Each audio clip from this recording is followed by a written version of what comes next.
নমস্কার বন্ধুরা, welcome to my channel ঐশানিস। সবাই গেল ক্রিসমাস, সবাই নিশ্চয়ই খুব আনন্দ করেছেন। আমরাও ক্রিসমাসের দিন কাছেই মণিপুরের চূড়াচাঁদপুরে গেলজাং রিসোর্টে একটু ডে আউট করতে গেছিলাম অল্প সময়ের জন্য।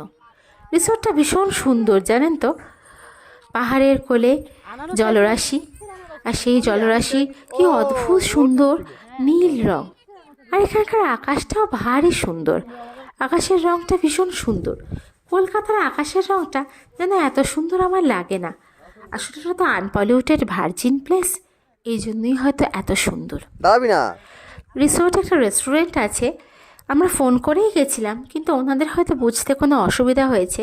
রেস্টুরেন্টটা সানডে বন্ধ থাকে আমরা জানতাম, কিন্তু যে কোনো ছুটির দিনই বন্ধ থাকে।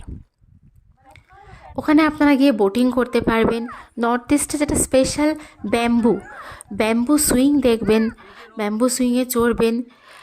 বোটিং করার মজাটা ভীষণই আলাদা। ওখানে গিয়ে কিন্তু পিকনিকও করতে পারেন, আলাদা জায়গায় ওখানে ব্যবস্থা করা আছে, সেখানে গিয়ে আপনারা রান্না করে খেতেও পারবেন।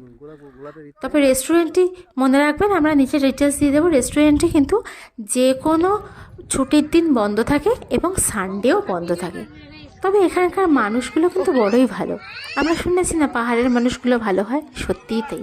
আমরা ওনাদের আবার ফোন করে বললাম যে রেস্টুরেন্ট তো খুলছে না, 12টায় খোলার কথা ছিল।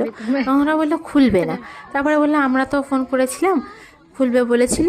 তখন ওনারা এতই ভালো যে ওনারা এলেন, সাধ্যমতো যেটুকু ওনাদের জিনিস ছিল আমাদের লাঞ্চ প্রিপেয়ার করে দিলেন। তো আসুন, আমাদের চোখ দিয়ে, আমাদের ঐশানিসের চোখ দিয়ে আপনারা এই জায়গাটি ভ্রমণ করুন। মণিপুরের অবস্থা তো কিছুদিন আগে খুবই অশান্ত ছিল, এখন একটু স্টেবল আছে, তাও এখনই আপনাদের আসতে বলা যায় না।